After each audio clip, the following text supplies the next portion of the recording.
غرض یہ کہ نبوت سے پہلے بھی نبی پاک صلی اللہ علیہ وآلہ وسلم بتوں سے بہت دور رہا کرتے تھے، اور اللہ نے آپ صلی اللہ علیہ وآلہ وسلم کو گناہوں اور شرک سے پاک رکھا۔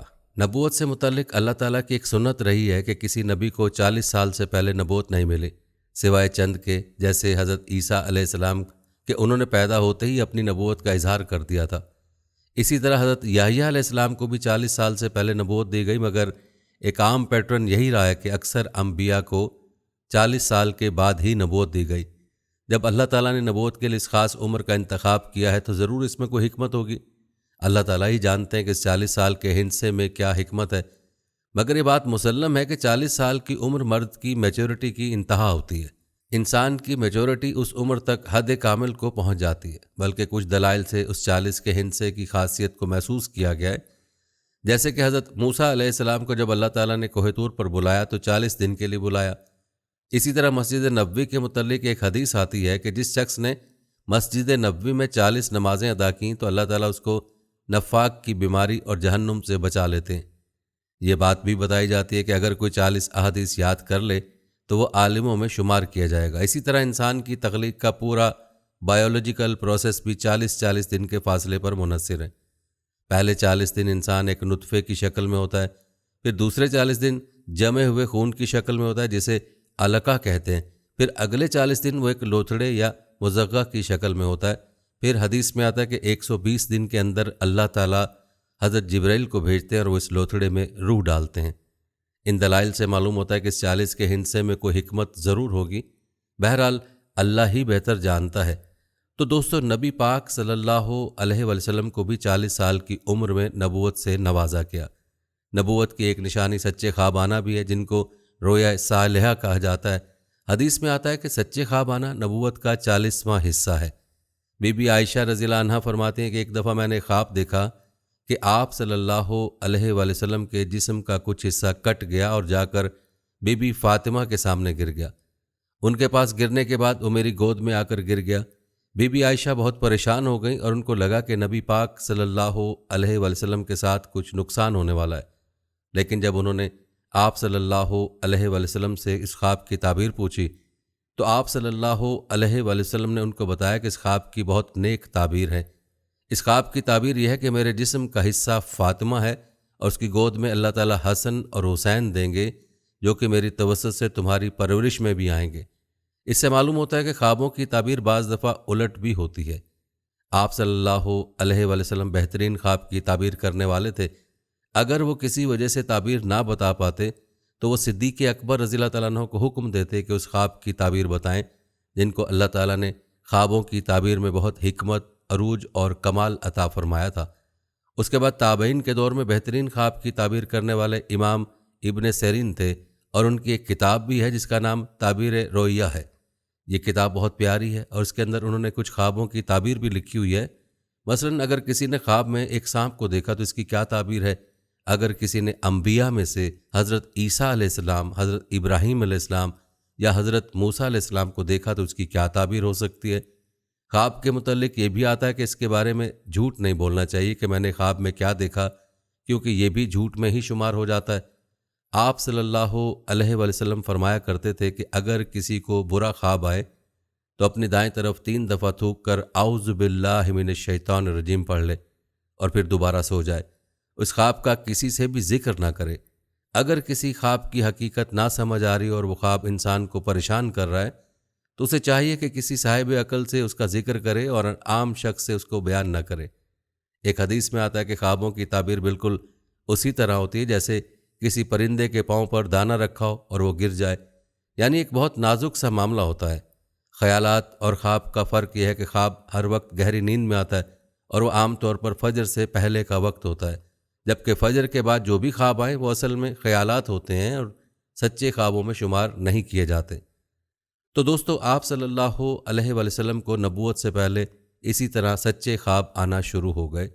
نبوت کی ایک نشانی یہ بھی تھی کہ بہت سی چیزیں آپ کو سجدہ تعظیم کیا کرتی تھیں، جیسا کہ درخت اور پتھر وغیرہ۔ اب جیسے جیسے نبوت کا وقت قریب آنے لگا تو آپ صلی اللہ علیہ وآلہ وسلم کی ایک کیفیت ہو گئی کہ ان کا دل چاہتا کہ وہ زیادہ سے زیادہ وقت خلوت میں گزاریں اور دنیاوی زندگی سے دور رہیں۔ یہ وہ زمانہ تھا جس میں نبوت کا اعلان نہیں ہوا تھا، عبادت کے کوئی مخصوص طریقے نہیں تھے اور دین ابراہیمی پر سب چلا کرتے تھے۔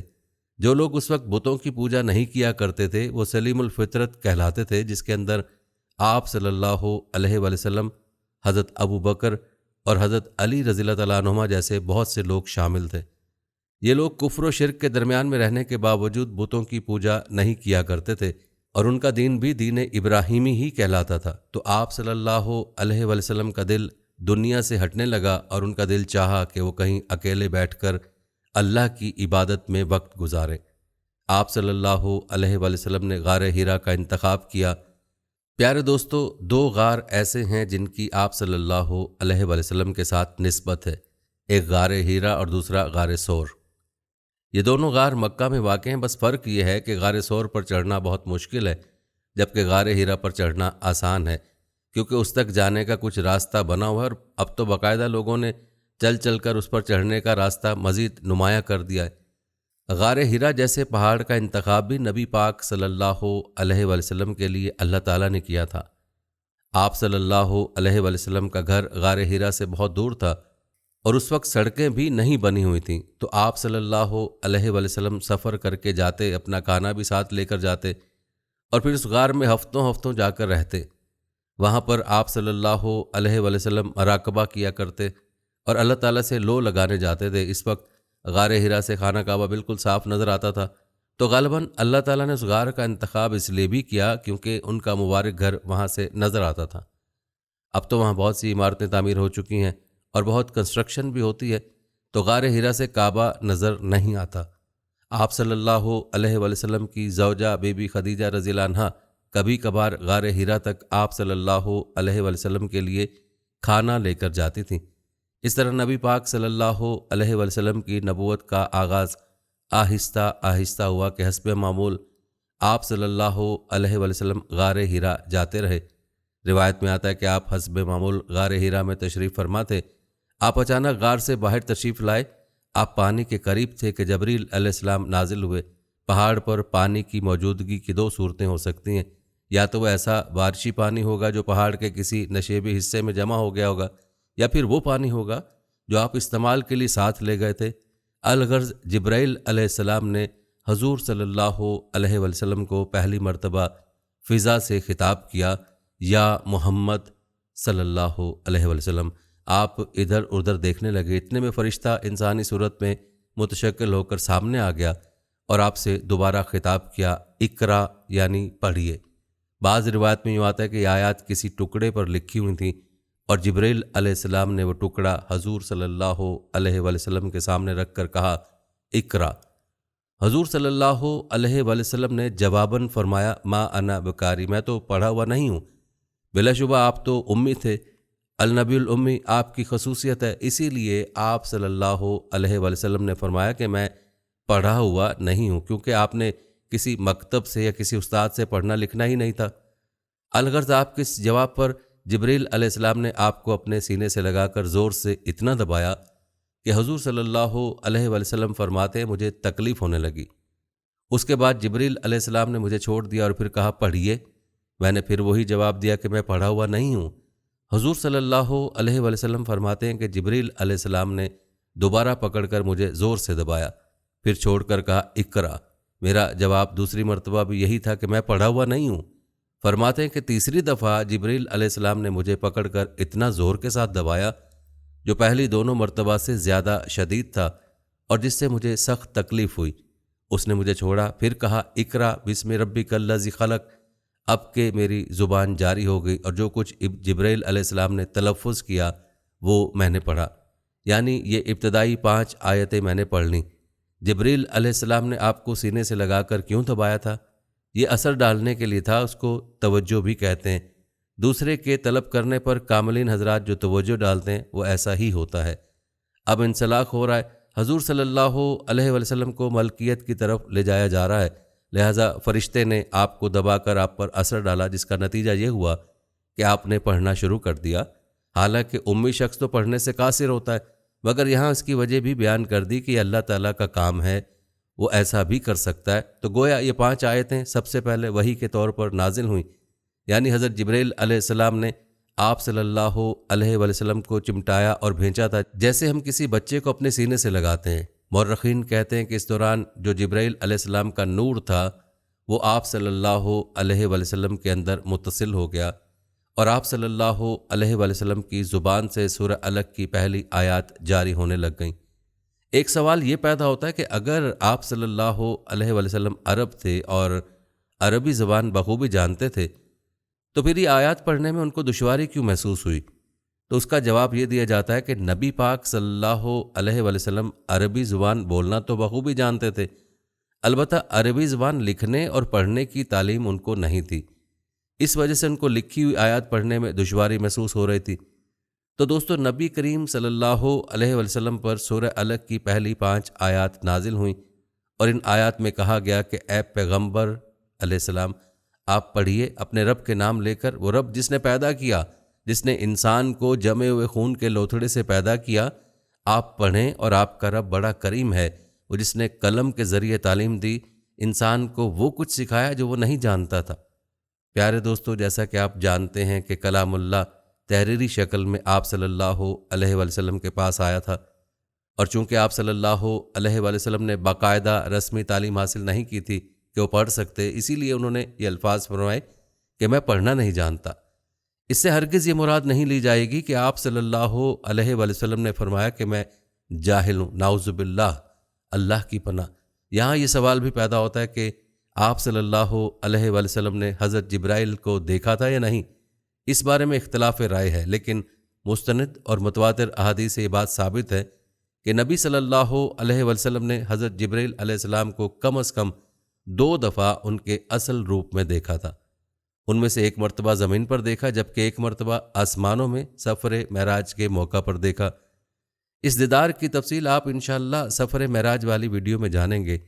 زمین پر حضرت جبرائیل کو دیکھنے کے احوال کچھ یوں ہیں کہ ایک مرتبہ آپ صلی اللہ علیہ وسلم نے حضرت جبرائیل علیہ السلام سے عرض کیا کہ میں آپ کو آپ کی اصل حالت میں دیکھنا چاہتا ہوں۔ اس سلسلے میں مختلف روایات موجود ہیں، جن کا نچوڑ یہ ہے کہ جب آپ صلی اللہ علیہ وسلم نے اپنی اس خواہش کا اظہار کیا تو حضرت جبرائیل علیہ السلام نے اپنے پر کھول دیے۔ آپ صلی اللہ علیہ وسلم کا فرمان ہے کہ آسمان سے زمین کے درمیان موجود خلا میں کوئی حصہ ایسا نہ بچا تھا جو کہ ظاہر ہو رہا، یعنی حضرت جبرائیل نے پورے افق پر اپنے پر پھیلا دیے تھے۔ ایک روایت کے مطابق حضرت جبرائیل نے یہ بھی کہا کہ میرے 600 پر ہیں اور ابھی میں نے صرف 2 کھولے ہیں۔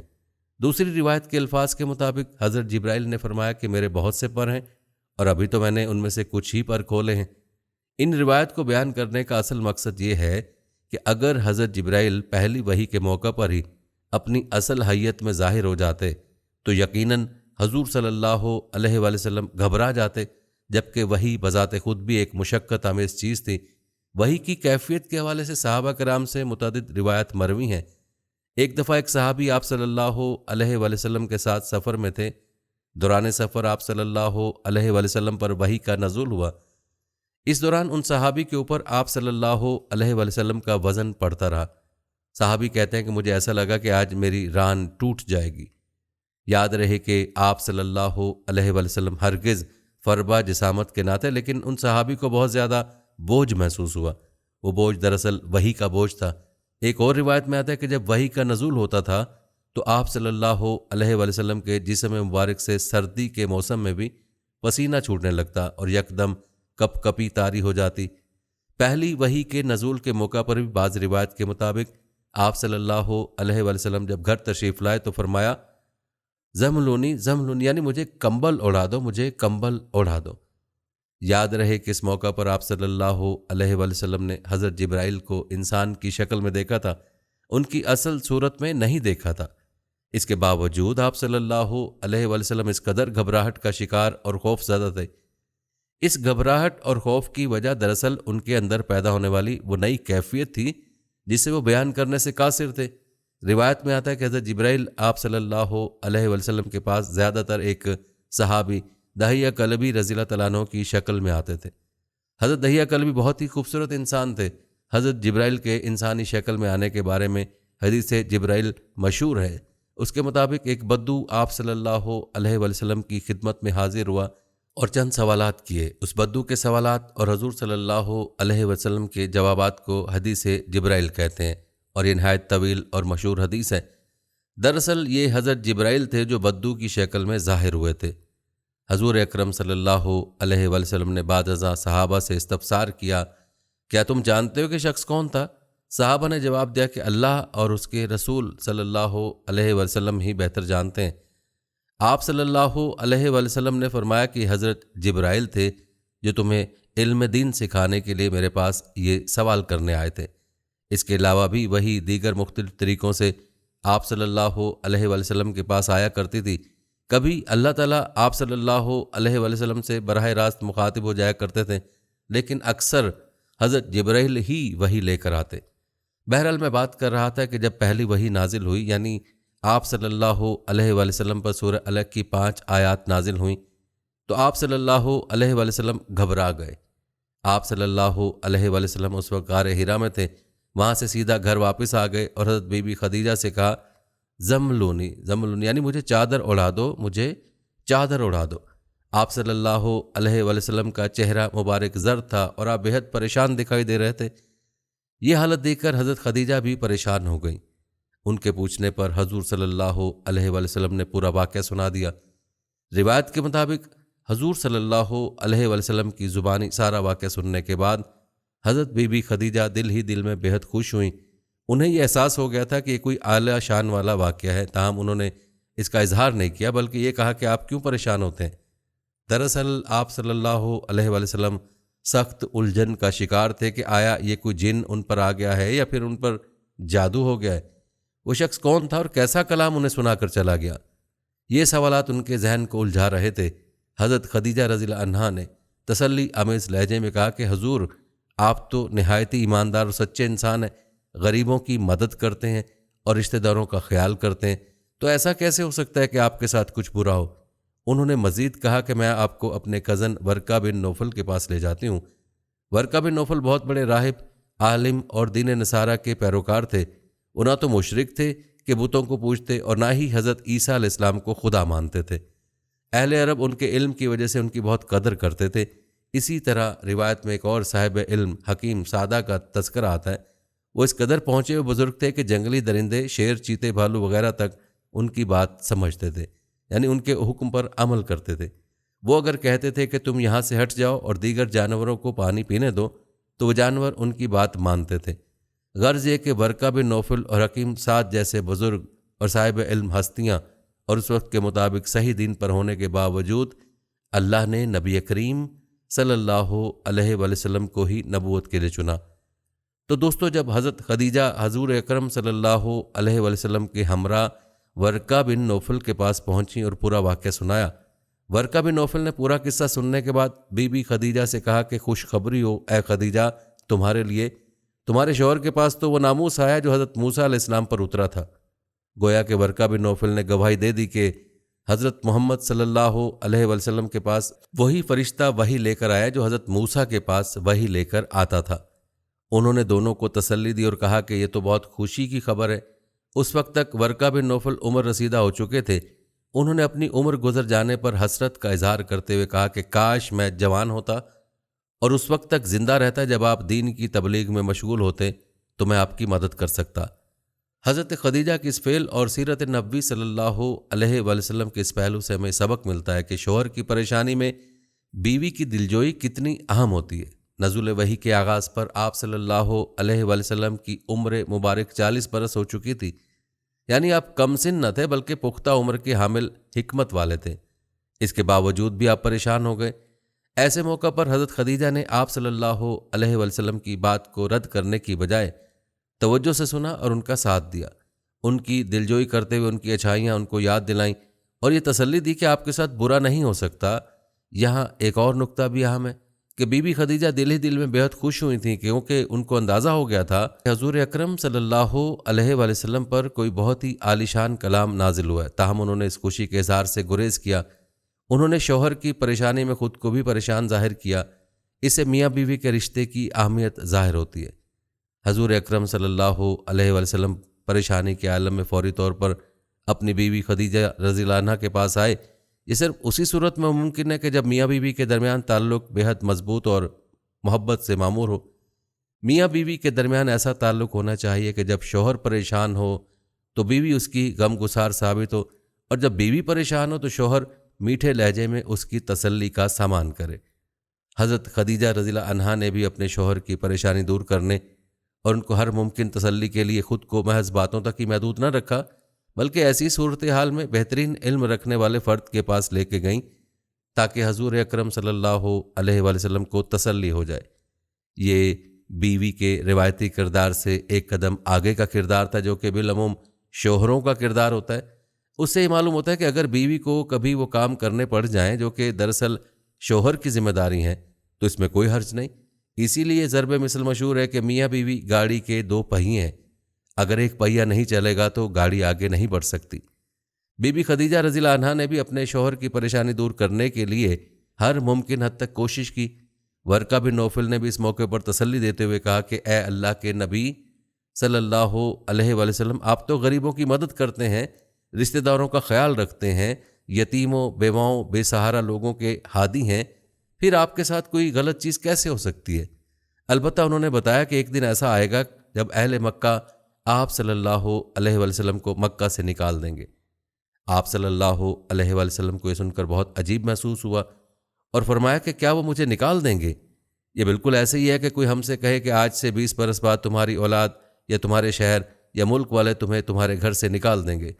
ایسی صورت میں کسی بھی شخص کا قدرتی رد عمل یہی ہوگا کہ کوئی اسے کیسے اس کے ملک، شہر یا گھر سے نکال سکتا ہے؟ کسی کو اس کا کیا حق پہنچتا ہے؟ کم و بیش ایسی ہی کیفیت آپ صلی اللہ علیہ وآلہ وسلم کی بھی تھی جب انہوں نے کہا کہ وہ سب مجھے نکال دیں گے۔ یہ سن کر ورقہ بن نوفل نے آپ صلی اللہ علیہ وآلہ وسلم کو تسلی دی کہ یا رسول اللہ، آپ گھبرائیے نہیں، ہر نبی کے ساتھ ایسا ہوا ہے کہ اسے اس کی قوم نے اپنے ملک یا اپنی بستی سے نکل جانے پر مجبور کیا اور اسے ہجرت کا حکم دیا گیا۔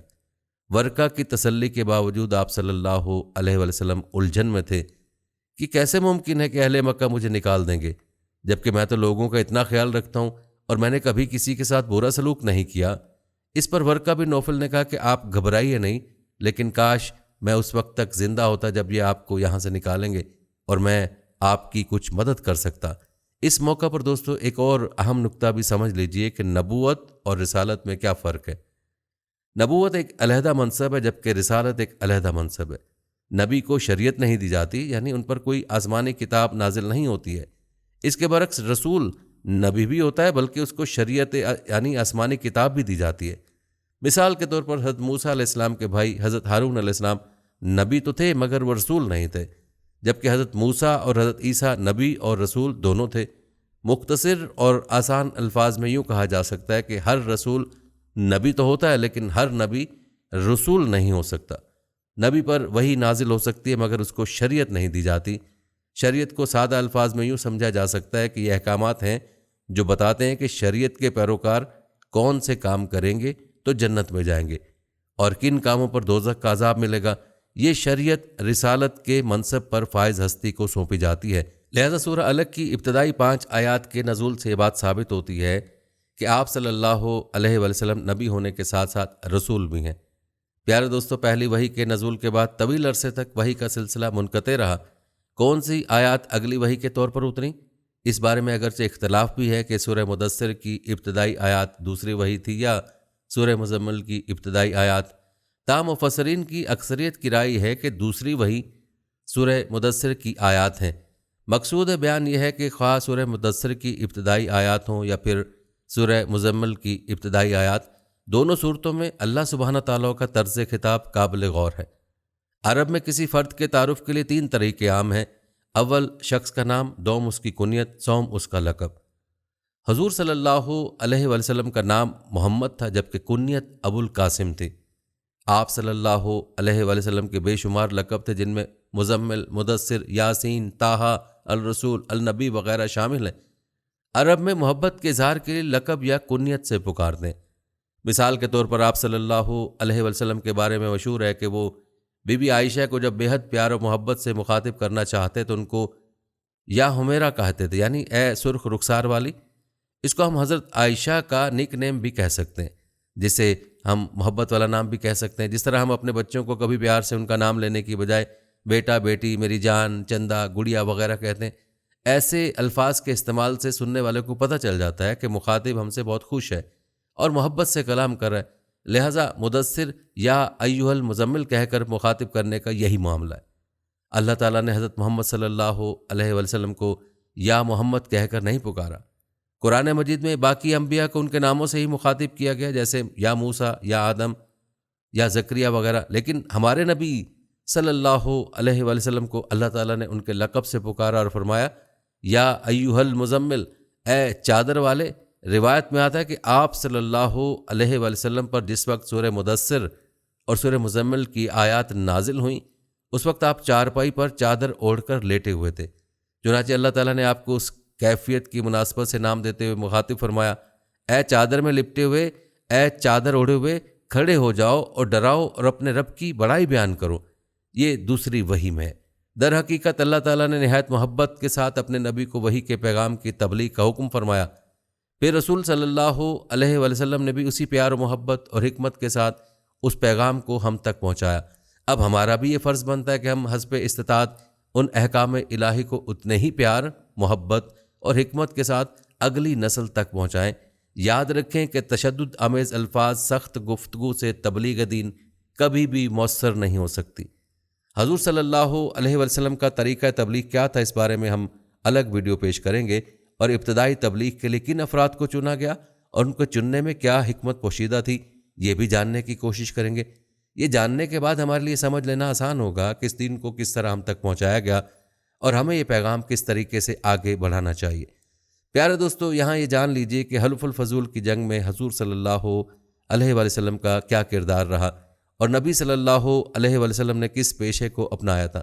تو پیارے دوستو، حلف الفجار وہ پہلی جنگ ہے جس میں نبی پاک صلی اللہ علیہ وسلم نے حصہ لیا.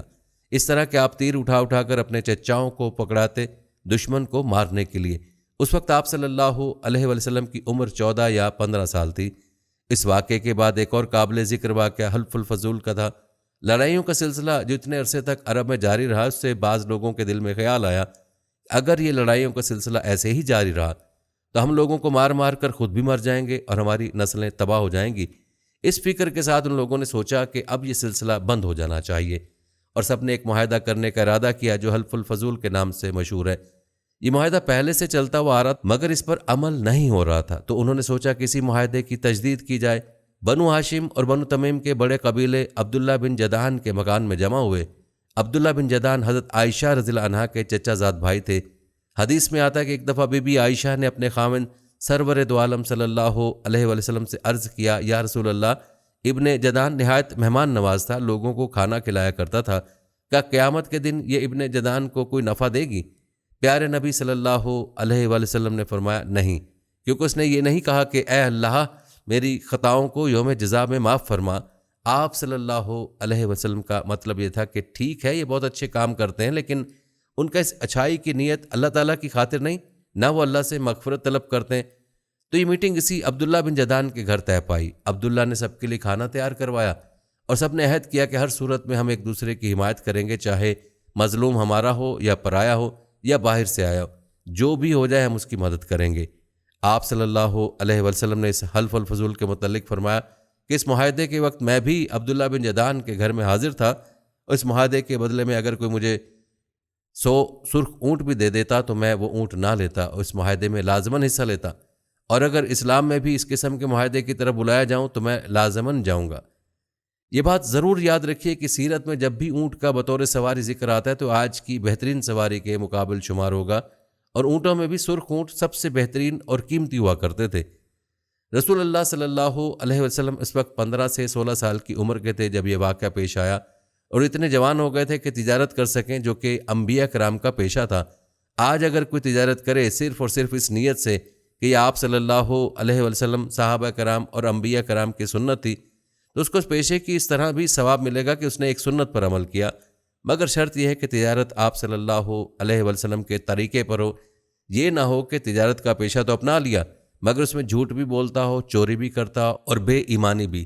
نبی پاک صلی اللہ علیہ وسلم جوان ہوئے تو بڑی شان سے جوان ہوئے۔ آپ صلی اللہ علیہ وسلم بہت ہی نرم دل، سخی، امانت دار، خبر گیری کرنے والے اور رشتہ داروں کا خیال رکھنے والے تھے۔ غرض یہ کہ جتنی بھی اچھی خصوصیات کسی انسان میں ہو سکتی ہیں وہ آپ صلی اللہ علیہ وسلم کے اندر موجود تھیں اور بہت شان کے ساتھ موجود تھیں۔ عبداللہ ابن ابی الجسمہ رضی اللہ تعالیٰ عنہ فرماتے ہیں کہ انہوں نے بعثت سے پہلے آپ صلی اللہ علیہ وسلم سے کچھ معاملہ کیا ہوا تھا اور ان کے ذمہ کچھ دینا باقی تھا، تو انہوں نے آپ صلی اللہ علیہ وسلم سے کہا کہ آپ رکیے، میں ابھی لاتا ہوں۔ اتفاق سے وہ گھر جا کر بھول گئے۔ 3 روز کے بعد جب ان کو یاد آیا کہ میں نے تو آپ صلی اللہ علیہ وسلم سے یہ کہا تھا، تو یاد آتے ہی فوراً اس جگہ پر پہنچ گئے جہاں پر وہ آپ صلی اللہ علیہ وسلم کو چھوڑ کر گئے تھے۔ جب وہ وہاں پہنچے تو دیکھا کہ آپ صلی اللہ علیہ وسلم تو وہیں کھڑے ہیں۔ آپ صلی اللہ علیہ وسلم نے صرف اتنا فرمایا کہ تم نے مجھے بہت زحمت دی، میں 3 روز سے اس جگہ تمہارا انتظار کر رہا ہوں، اس کے علاوہ کچھ نہ کہا۔ سبحان اللہ۔ جب آپ صلی اللہ علیہ وسلم بی بی حلیمہ کے پاس بچپن گزار رہے تھے تو آپ صلی اللہ علیہ وسلم کی رضائی بہن اور بھائی بکریاں چرایا کرتے تھے۔ اسی طرح آپ صلی اللہ علیہ وسلم جوان ہو کر بھی بکریاں چرائیں۔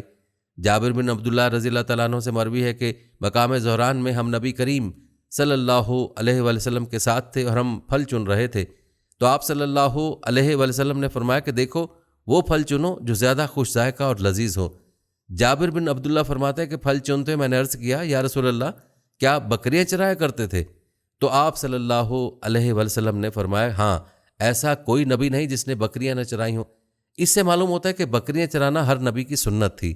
سبحان اللہ۔ ہر جانور کی کچھ خصوصیات ہوتی ہیں۔ شیر ایک دہشت زدہ جانور ہے، بلی پالتو جانور ہے، اسی طرح ہر جانور کی مختلف خصوصیات ہوتی ہیں۔ نصر بن حزن سے مروی ہے کہ ایک مرتبہ اونٹ والے اور بکری والے آپس میں فخر کرنے لگے، تو آپ صلی اللہ علیہ وسلم نے فرمایا موسیٰ نبی بنا کے بھیجے گئے اور وہ بکریاں چرانے والے تھے، داؤد نبی بنا کر بھیجے گئے اور وہ بکریاں چرانے والے تھے، میں بھی نبی ہوں اور میں بھی اپنے گھر والوں کی بکریاں مقام اجیاد پر چرایا کرتا تھا۔ اصولاً اگر آپ بکریوں کا اونٹ سے مقابلہ کریں تو اونٹ زیادہ بہتر جانور ہے، اور وہ لوگ اسی بات پر فخر کر رہے تھے کہ ہم تو اونٹ کے چرانے والے اور تم تو بکریوں کے چرانے والے ہو۔ بکریوں والوں کو کمتر سمجھ رہے تھے۔ اس پر آپ صلی اللہ علیہ وسلم نے ان کو ٹوکا اور سمجھایا کہ بکریوں کو چرانے والے کوئی کمتر نہیں ہیں، بلکہ انبیاء کرام بکریاں ہی چرایا کرتے تھے۔ دوسری اہم بات یہ ہے کہ بکریوں کے چرانے اور اونٹ کے چرانے میں بہت فرق ہے۔ اونٹ بڑا جانور ہے، لہٰذا وہ زیادہ بھاگ دوڑ نہیں کرتا، اس لیے اس کے چرواہے کو بھی بھاگ دوڑ نہیں کرنی پڑتی، جبکہ بکریاں بہت زیادہ بھاگ دوڑ کرتی ہیں، اس کی وجہ سے اس کے چرواہے کو بھی بہت زیادہ بھاگ دوڑ کرنی پڑتی ہے۔ بس بکریوں کی رکھوالی کرنا اونٹ کی رکھوالی کی بنسبت زیادہ مشکل ہے۔ بکری بہت ہی نرم مزاج، پیاری اور مخلص جانور ہے۔ آپ صلی اللہ علیہ وسلم نے بھی اپنے گھر میں بکریاں پالی تھیں، جو کہ عرب میں رواج بھی تھا۔ اس کے بہت فوائد اور مقاصد ہیں۔ مثلا بکریوں سے ہر روز دودھ مل جاتا ہے، ضرورت کے وقت ان کی قربانی کر کے کھا بھی سکتے ہیں، اور بکریاں پالنے والوں میں حلم، بردباری، نرم مزاجی کا پیدا ہونے کا امکان زیادہ ہے، اس لیے کہ یہ ایک اصولی بات ہے کہ انسان جو جانور پالتا ہے اس جانور کی صفات انسان میں بھی پیدا ہو جاتی ہیں۔ خلاصہ کلام یہ ہے کہ عرب کے معاشرے میں بکری بہت معروف جانور تھی اور بکریاں چرانا انبیاء کا پیشہ تھا۔ تو اگر آج بھی ہم بکری اس نیت سے پالتے ہیں تو یقیناً ہم ثواب کے مستحق بن سکتے ہیں انشاءاللہ تعالی۔ پیارے دوستو، ہمیں یہاں بہت سے سبق ملتے ہیں۔ اول، کسی پیشے کو کمتر نہیں سمجھنا چاہیے۔ دوم، انبیاء کرام سارا وقت اپنی امت کی فلاح اور بہبود میں لگے رہتے تھے۔ امت کے افراد کی مثال بکریوں جیسی ہے جو ریوڑ میں بھی ادھر ادھر بھاگتی رہتی ہیں، اسی طرح امت کے افراد ہر وقت بھاگتے پھرتے ہیں، لیکن انبیاء کرام بہت شفقت اور محبت کے ساتھ اپنی امت کے افراد کو جمع کرتے ہیں، جس طرح چرواہا بکریوں کو جمع کر لیتا ہے۔ ایک حدیث میں آتا ہے کہ آپ صلی اللہ علیہ وسلم نے فرمایا، میری اور لوگوں کی مثال ایک ایسے شخص کی ہے جس نے آگ جلائی، جب اس کے چاروں طرف روشنی ہو گئی تو پروانے اور یہ کیڑے مکوڑے جو آگ پر گرتے ہیں اس میں گرنے لگے، اور آگ جلانے والا انہیں اس میں سے نکالنے لگا، لیکن وہ اس پر قابو میں نہیں آئے اور وہ آگ میں گرتے رہے۔ اسی طرح میں تمہاری کمر کو پکڑ کر آگ سے تمہیں نکالتا ہوں اور تم ہو کہ اسی میں گرتے جاتے ہو۔ سوم، بکریاں پالنی چاہیے، ان کا خیال رکھنا چاہیے۔ آپ صلی اللہ علیہ وسلم تو اپنی بکریوں، گھوڑوں اور اونٹوں کے نام بھی رکھا کرتے تھے، یہاں تک کہ آپ کی تلوار کا بھی نام تھا۔ کیا شان تھی ہمارے نبی کی، اور کیا ہی شان ہے ہمارے پروردگار کی کہ جس نے اپنے نبی کی زندگی کا ہر پہلو ہمارے سامنے پیش کر دیا تاکہ ہم اس سے سیکھیں اور اس پر عمل کر کے دنیا و آخرت کی کامیابی حاصل کر سکیں۔ پیارے دوستو، یہاں حضور صلی اللہ علیہ وسلم کا بی بی خدیجہ رضی اللہ عنہا سے نکاح کیسے ہوا، اس حوالے سے بھی جانتے ہیں۔ پیارے دوستو، بی بی خدیجہ رضی اللہ عنہا عرب کے بہت معزز خاندان کی مالدار خاتون تھیں۔ وہ اپنی محنت اور حکمت کی وجہ سے ایک بہت اچھی کاروباری عورت ثابت ہوئیں۔ ان کی شرافت، خوش نسبی، عفت اور پاک دامنی کی وجہ سے دور جہالت میں لوگ ان کو طاہرہ کے لقب سے پکارا کرتے تھے۔ میں نے پہلے بیان کیا تھا کہ قریش کا اصل پیشہ تجارت تھا۔ وہ اپنے سامان کو سیریا اور یمن میں فروخت کرنے کے لیے جایا کرتے تھے۔ جب بھی کوئی تجارتی قافلہ لے کر نکلنے کا ارادہ کرتا تو بی بی خدیجہ رضی اللہ عنہا اپنا مال بھی اس کو بطور تجارت روانہ کر دیا کرتی، یعنی کسی شخص کو اپنے مال کا مالک بنا دیتی اور وہ شخص ان کی طرف سے اس مال کو بیچتا۔ بی بی خدیجہ کا سامان قریش کے کل سامان کے برابر ہوا کرتا تھا۔ دوسری طرف نبی کریم صلی اللہ علیہ وسلم قریش مکہ میں 2 القاب سے مشہور تھے، ایک صادق اور دوسرا امین۔ صادق کا مطلب سچا ہونا اور امین کا مطلب امانت دار ہونا ہے۔ آپ صلی اللہ علیہ وسلم بتوں کی پوجا نہیں کرتے تھے، اس کے باوجود مشرکین مکہ آپ صلی اللہ علیہ وسلم پر اعتماد کرتے تھے اور آپ کو سچا مانتے تھے۔ اگر آپ صلی اللہ علیہ وسلم کسی کے لیے گواہی دیتے تو آپ صلی اللہ علیہ وسلم کی گواہی بالکل سچی مانی جاتی۔ اس وقت آپ صلی اللہ علیہ وسلم کی عمر 25 سال تھی اور آپ کی امانت اور دیانت کا چرچا ہر جگہ تھا۔ بی بی خدیجہ نے لوگوں سے سن رکھا تھا کہ آپ صلی اللہ علیہ وسلم صادق اور امین ہونے کے ساتھ ساتھ بہت اچھے تاجر بھی ہیں، لہذا بی بی خدیجہ نے ایک غلام جس کا نام میسرہ تھا، اس کے ذریعے نبی کریم صلی اللہ علیہ وسلم کی طرف تجارت کا پیغام بھجوایا اور کہلوایا کہ میں اس میں اچھا معاوضہ دوں گی۔ تو آپ صلی اللہ علیہ وسلم نے بی بی خدیجہ کا پیشکش کو قبول کر لیا۔ اس کے بعد بی بی خدیجہ نے اپنے غلام میسرہ کو آپ صلی اللہ علیہ وسلم کے ساتھ شام روانہ کر دیا۔ بصرہ پہنچے تو سب لوگ ایک سایہ دار درخت کے نیچے بیٹھ گئے۔ ایک راہب کا گزر ہوا، اس نے جب آپ صلی اللہ علیہ وسلم کو دیکھا تو کہا، عیسیٰ ابن مریم کے بعد سے لے کر آج تک کوئی نبی نہیں اترا جو اس درخت کے نیچے بیٹھا ہو، اور یہ وہی نبی ہیں جن کے بارے میں ہماری کتابوں میں لکھا ہے۔ میسرہ نے بات سنی مگر دھیان نہیں دیا اور وہ لوگ خرید و فروخت میں مشغول ہو گئے۔ اسی اثنا جب خرید و فروخت کا معاملہ چل رہا تھا تو بازار سے ایک شخص آیا اور آپ صلی اللہ علیہ وسلم کے ساتھ جھگڑا کرنے لگ گیا اور کہا کہ تم لات اور عزیٰ کی قسم کھاؤ۔ نبی کریم صلی اللہ علیہ وسلم نے تو کبھی کسی بت کی پوجا نہیں کی تھی۔ تو آپ صلی اللہ علیہ وسلم نے فرمایا، میں نے کبھی لات اور عزیٰ کی قسم نہیں کھائی، اور اتفاقاً اگر میرا ان پر سے کبھی گزر ہوتا تو میں اراز و کنارہ کشی کے ساتھ وہاں سے گزر جاتا ہوں۔ یہ سن کر اس شخص نے کہا، بے شک بات تو آپ ہی کی سچی ہے، اور شخص نے بھی اس بات کا اظہار کیا کہ محمد صلی اللہ علیہ وسلم میں مجھے وہ صفات نظر آ رہی تھی جو کہ ہماری کتابوں میں آنے والے نبی کے متعلق لکھی ہوئی ہیں۔ جب دوپہر کا وقت ہوا اور گرمی بڑھتی جا رہی تھی تو میسرہ نے دیکھا کہ 2 فرشتے آپ صلی اللہ علیہ وسلم کے اوپر سایہ کر کے بیٹھے۔ یہ سارا واقعہ شام سے واپس آتے ہوئے پیش آیا۔ جب مکہ واپس پہنچے تو میسرہ نے جو تمام چیزیں دیکھی تھیں وہ بی بی خدیجہ کو بیان کر دیں۔ ابو اسحاق کی روایت میں آتا ہے کہ جب حضرت خدیجہ کو آپ صلی اللہ علیہ وسلم کے تمام حالات سفر کا علم ہو گیا، یعنی راہب کا واقعہ، فرشتوں کا آپ پر سایہ کرنا وغیرہ وغیرہ، تو ان کے دل میں آپ صلی اللہ علیہ وسلم سے نکاح کی خواہش پیدا ہو گئی۔ چنانچہ سفر شام سے واپسی کے 2 مہینے اور 25 روز بعد بی بی خدیجہ نے خود اپنے نکاح کا پیغام آپ صلی اللہ علیہ وسلم کو ایک عورت کے ذریعے بھجوایا۔ اس وقت بی بی خدیجہ کی عمر 40 سال تھی اور آپ صلی اللہ علیہ وسلم کی عمر 25 سال تھی۔ 40 اور 25 کا حساب کر لیں کہ بی بی خدیجہ جوان عورت نہیں تھی، ان کی پہلے 2 شادیاں ہو چکی تھیں۔ آپ صلی اللہ علیہ وسلم کو جب نکاح کا پیغام دیا گیا تو انہوں نے فرمایا کہ میں اپنے چچا سے مشورہ کر کے بتاؤں گا۔ معلوم ہوا کہ عورت بھی مرد کو اپنے نکاح کا پیغام دے سکتی ہے اور اس میں کوئی حرج کی بات نہیں ہے۔ دوسری بات یہ کہ بڑوں سے مشورہ کرنا چاہیے۔ آپ صلی اللہ علیہ وسلم نے اپنے چچا سے مشورہ کیا، جبکہ اگر وہ چاہتے تو خود ہی جواب دے سکتے تھے۔ آپ صلی اللہ علیہ وسلم کے چچا ابو طالب نے رشتہ قبول کر لیا۔ تاریخ میں آتا ہے کہ ابو طالب حضرت حمزہ رضی اللہ تعالیٰ عنہ اور دیگر خاندان کی معیت میں بی بی خدیجہ کا نکاح ہوا اور نکاح ابو طالب نے ہی پڑھایا۔ سیرت ابن ہشام میں بیان ہے کہ مہر 20 اونٹ مقرر ہوا۔ ایک اور روایت میں آتا ہے کہ مہر کی مقدار 12.5 اوقیہ تھی۔ اس زمانے میں 1 اوقیہ 40 درہم کا ہوتا تھا، تو کل مہر 500 درہم بنا۔ یہ نبی پاک صلی اللہ علیہ وسلم کا پہلا نکاح تھا اور بی بی خدیجہ رضی اللہ عنہا کا تیسرا نکاح تھا۔ نبی پاک صلی اللہ علیہ وسلم کی شادی کے بعد اور نبوت سے پہلے کا ایک مشہور واقعہ جو سیرت کی ہر کتاب میں ذکر ہے، وہ خانہ کعبہ کی تعمیر کا واقعہ ہے۔ ہم اس واقعے کی حیثیت اور اس میں آپ صلی اللہ علیہ وسلم کے کردار کے متعلق بھی جانیں گے۔ اس سے پہلے خانہ کعبہ کی تعمیر کا پس منظر جاننا ضروری ہے۔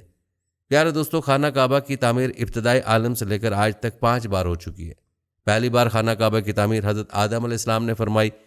حدیث میں آتا ہے کہ اللہ تعالیٰ نے حضرت جبرائیل علیہ السلام کو حضرت آدم کے پاس تعمیر بیت اللہ کا حکم دے کر بھیجا، اور جب حضرت آدم علیہ السلام اس کی تعمیر سے فارغ ہوئے تو اللہ تعالیٰ نے حضرت آدم کو حکم دیا کہ اس گھر کا طواف کرو، اور یہ ارشاد ہوا کہ تم پہلے انسان ہو جس نے اس گھر کا طواف کیا ہے، اور یہ پہلا گھر ہے جو لوگوں کی عبادت کے لیے بنایا گیا۔ کعبہ کی پہلی عمارت طوفان نوح میں اس طرح تباہ ہو گئی کہ اس کا نام و نشان بھی باقی نہیں رہا تھا۔ یہی وجہ تھی کہ دوسری بار اللہ تعالیٰ نے خانہ کعبہ کی تعمیر کے لیے حضرت ابراہیم علیہ السلام کو چنا، جنہوں نے اپنے بیٹے کے ساتھ مل کر خانہ کعبہ کی تعمیر کی۔ تیسری بار خانہ کعبہ کی تعمیر آپ صلی اللہ علیہ وسلم کی نبوت سے تقریباً 5 سال پہلے ہوئی، جب نبی کریم صلی اللہ علیہ وسلم کی عمر 35 برس تھی۔ یہ مرد کی عین شباب کی عمر کہلاتی ہے، یعنی کہ جب یہ واقعہ پیش آیا تو آپ صلی اللہ علیہ وسلم عین جوانی کے دور میں تھے۔ اس وقت قریش کو خانہ کعبہ کو دوبارہ سے تعمیر کرنے کی ضرورت محسوس ہوئی، کیونکہ خانہ کعبہ کے اندر پانی جمع ہونے کی وجہ سے عمارت بہت پرانی اور بوسیدہ ہو گئی تھی۔ حضرت ابراہیم علیہ السلام کے زمانے میں کعبے کی تعمیر پتھروں سے ہوئی تھی، لیکن قریش کو پتھروں سے تعمیر کرنی نہیں آتی تھی۔ ان کے گھر مٹی کے بنے ہوئے تھے اور ان کی مٹی ہی سے گھر بنانے آتے تھے۔ تو مسئلہ یہ کھڑا ہوا کہ کعبہ تو پتھروں کا بنا ہوا تھا اور ان کو پتھروں سے تعمیر کرنی نہیں آتی تھی، تو وہ کعبے کو دوبارہ کیسے تعمیر کرتے؟ لہٰذا دارالندوہ میں، جو کہ قریش کا پارلیمنٹ ہاؤس تھا، مشاورت ہوئی اور یہ فیصلہ طے پایا کہ خانہ کعبہ کی تعمیر دوبارہ کرنی چاہیے۔ بالاتفاق یہ فیصلہ بھی ہوا کہ خانہ کعبہ کی تعمیر کے لیے کسی قسم کا بھی حرام کا پیسہ نہیں لگے گا، بے شک اپنے گھروں کو کیوں نہ بیچنا پڑے۔ دلچسپ بات یہ ہے کہ شرکیہ عقیدے کے باوجود انہوں نے یہ طے کیا کہ خانہ کعبہ کی تعمیر میں ہم سود کا پیسہ نہیں استعمال کریں گے۔ اب اگلا سوال یہ پیدا ہوا کہ جب سود کا پیسہ استعمال نہیں ہوگا تو اتنا پیسہ کہاں سے آئے گا؟ لیکن اللہ سبحانہ تعالیٰ نے ان کے لیے انتظام کر رکھا تھا۔ ایک اور مشکل یہ پیدا ہوئی کہ جب خانہ کعبہ کو پتھر سے تعمیر کیا جائے گا تو اس کی چھت اونچی کرنی پڑے گی، جس کے لیے لکڑی کی ضرورت ہوگی، جبکہ ان کے پاس لکڑی کا انتظام بھی نہیں تھا اور یہ لوگ لکڑی کا کام بھی نہیں جانتے تھے۔ اب اتفاق ایسا ہوا کہ جدہ کے ساحل پر ایک جہاز آ کر ٹکرا گیا۔ قریش کو جیسے ہی خبر ملی تو ان کے کچھ لوگ وہاں گئے اور جہاز کی لکڑی خانہ کعبہ کی تعمیر کے لیے لے آئے۔ اس طرح لکڑی کا انتظام بھی ہو گیا اور قریش کے دل میں یہ بات آئی کہ اگر اللہ تعالیٰ نے لکڑی کا انتظام فرما دیا تو اس کا مطلب ہے اللہ تعالیٰ چاہتے ہیں کہ ان کے گھر کو دوبارہ تعمیر کیا جائے۔ اسی طرح اللہ تعالیٰ نے ان کی طرف ایک قبطی کو بھیج دیا جو کہ مزدور اور مستری تھا، اس کو لکڑی کا کام بھی آتا تھا۔ قبطی ایک غلام قوم کے باشندے کو کہا جاتا تھا۔ یہ قوم حضرت موسیٰ علیہ السلام کے دور میں تھی۔ اب مکہ کے لوگوں کے دلوں میں خوف پیدا ہوا تھا کہ جب کعبہ کو گرانے کے لیے ابراہا ہاتھیوں کا لشکر لے کر آیا تھا تو اس کے ساتھ اللہ تعالیٰ نے کیا معاملہ کیا۔ ان کی نیت بالکل پاک اور صاف تھی، لیکن بہرحال کعبے کی تعمیر کے لیے اسے گرانا ضروری تھا، تو ان کے یہ خیال پیش آیا کہ ایسا نہ ہو کہ اللہ تعالیٰ ہم سے ناراض ہو جائیں۔ بہرحال انہوں نے خانہ کعبہ کی تعمیر کا سامان جمع کرنا شروع کیا تو اس میں کافی پیسہ لگ گیا، اور پیسے کم پڑنے پر یہ فیصلہ ہوا کہ خانہ کعبہ کے رقبے کو کچھ کم کر دیا جائے۔ ولید بن مغیرہ مکہ کا بہت بڑا سردار، مشہور صحابی خالد بن ولید رضی اللہ تعالیٰ عنہ کا باپ تھا اور مسلمانوں کا بہت بڑا دشمن تھا۔ یہ ایک بہت بوڑھا آدمی تھا۔ یہ وہی ولید بن مغیرہ ہے جس کے 11 بیٹے تھے اور اس کا ذکر سورہ مدثر میں آتا ہے کہ 11 کے 11 بیٹے اس کے ساتھ مکہ میں رہتے تھے، اور اس کو اس بات پر بڑا فخر تھا کہ میرے اتنے بیٹے ہیں اور میرے ساتھ رہتے ہیں۔ اسی شخص ولید بن مغیرہ نے کعبہ کو توڑنا شروع کیا اور کہا کہ اگر تو اللہ تعالیٰ کو کعبہ کا توڑنا منظور نہیں ہوا تو یقیناً میرے اوپر کوئی نہ کوئی آفت آ جائے گی، لہٰذا اگر میں مر جاؤں تو اس میں کوئی حرج نہیں، کیونکہ میں تو بوڑھا ہو چکا ہوں اور میں نے جو زندگی گزارنی تھی گزار لی۔ چنانچہ سب لوگ اس کی بات پر راضی ہو گئے۔ اب جب اس نے کعبہ کا کچھ حصہ توڑا تو اندر ایک بہت بڑا اژدہا بیٹھا ہوا تھا۔ ان لوگوں نے سوچا کہ اس کا مطلب ہے کہ اللہ تعالیٰ نہیں چاہتے کہ ہم کعبہ کو توڑ کر نیا کعبہ بنائیں۔ تو ان کے کسی بزرگ نے ان کو مشورہ دیا کہ تم لوگ اللہ تعالیٰ سے دعا کرو، اور اگر اللہ تعالیٰ کو یہ منظور ہوگا تو اللہ تعالیٰ خود سب کچھ آسان کر دیں گے۔ اس مشورے پر عمل کرتے رات بھر سب لوگوں نے مل کر دعا کی، اور صبح پورے قریش مطاف میں جمع ہوئے تو انہوں نے دیکھا کہ ایک بہت بڑا پرندہ اجیات کی طرف سے اڑتا ہوا آیا اور آ کر سانپ کو اٹھا کر لے گیا۔ ولید بن مغیرہ نے اپنی مدد کے لیے قریش مکہ کو بلایا تو کوئی بھی اس کی مدد کے لیے نہیں آیا، اور انہوں نے کہا کہ ہمیں وہ ہاتھیوں والا قصہ بھولتا نہیں ہے، تم ایسا کرو پہلے اپنی اولاد کو اپنے ساتھ لگاؤ تاکہ اگر کوئی وبال یا تباہی آنی ہو تو تمہارے اوپر آئے، ہمارے اوپر نہ آئے، کیونکہ خانہ کعبہ کو توڑنے کا فیصلہ تم ہی نے کیا ہے۔ چنانچہ اس نے اپنی اولاد کو بلایا اور ان سب نے مل کر کعبہ کو توڑنا شروع کیا۔ جب کوئی مشکل پیش نہیں آئی تو پھر باقی تمام قریش کے لوگ جمع ہوئے اور انہوں نے بھی اس کے ساتھ مل کر خانہ کعبہ کو توڑنا شروع کر دیا۔ اس کے بعد سوال یہ پیدا ہوا کہ حجر اسود جو کہ ایک بہت ہی مقدس پتھر تھا، اس کو کون سا قبیلہ لگائے گا؟ عرب کے اندر دشمنی بہت زیادہ تھی اور ہر چھوٹی بات پر لڑائی بہت جلد ہوا جایا کرتی تھی، تو اس معاملے میں بھی یہی ہوا کہ حجر اسود کو اس کی جگہ پر لگانے کی ذمہ داری کے مسئلے پر لڑائی شروع ہو گئی۔ قریش کے ایک بہت ہی بزرگ اور حکیم انسان نے مشورہ دیا کہ جو صبح سب سے پہلے حرم میں آئے وہی حجر اسود کو لگائے گا۔ سب نے اس رائے کو پسند کیا اور جب صبح ہوئی تو تمام لوگ حرم پہنچے۔ کیا دیکھتے کہ سب سے پہلے آنے والے رسول اللہ صلی اللہ علیہ وسلم تھے۔ آپ صلی اللہ علیہ وسلم کو قریش کے لوگ ویسے ہی صادق اور امین مانتے تھے، لہٰذا انہوں نے یہ کام آپ صلی اللہ علیہ وسلم کے سپرد کر دیا۔ لہٰذا نبی کریم صلی اللہ علیہ وسلم نے حجر اسود کو ایک چادر میں ڈالا اور جتنے بھی قبیلے تھے سب نے اس چادر کے کونوں کو پکڑا اور پھر آخر میں آپ صلی اللہ علیہ وسلم نے حجر اسود کو خود اٹھا کر اس کی جگہ پر نصب کر دیا۔ سارے قبیلے بھی اس بات سے خوش ہو گئے اور ایک بہت بڑے جھگڑے کے بغیر یہ معاملہ حل ہو گیا۔ اس طرح 3 دفعہ بیت اللہ یعنی کعبہ کو تعمیر کیا گیا۔ چوتھی دفعہ عبداللہ بن زبیر رضی اللہ تعالیٰ عنہ نے اپنے زمانہ خلافت میں بیت اللہ کو شہید کر کے دوبارہ تعمیر کیا، اور 5ویں بار کعبہ کی تعمیر ظالم حجاج بن یوسف نے کی۔ اس طرح بیت اللہ کی تعمیر 5 مرتبہ کی گئی۔ یہاں پر ہماری دعا ہے کہ اللہ پاک ہمیں ان مقدس مقامات کی زیارت نصیب فرمائے اور نبی کریم صلی اللہ علیہ وسلم کی سیرت کو اپنانے والا بنائے، آمین یا رب العالمین۔ میرے پیارے بھائی اور بہنوں، اس کے ساتھ ہی میں امید کرتا ہوں کہ آپ کو ہماری آج کی ویڈیو اچھی لگی ہوگی۔ اگر ویڈیو اچھی لگی ہے تو لائک ضرور کیجیے گا اور صدقہ جاریہ سمجھ کر اس ویڈیو کو شیئر بھی ضرور کیجیے گا، اور ہاں ہمارے چینل کو سبسکرائب بھی ضرور کیجیے۔ اور ہاں اگر آپ کو کسی موضوع پر ویڈیو دیکھنا چاہتے ہیں تو ہمیں کمنٹ سیکشن میں ضرور لکھیے گا۔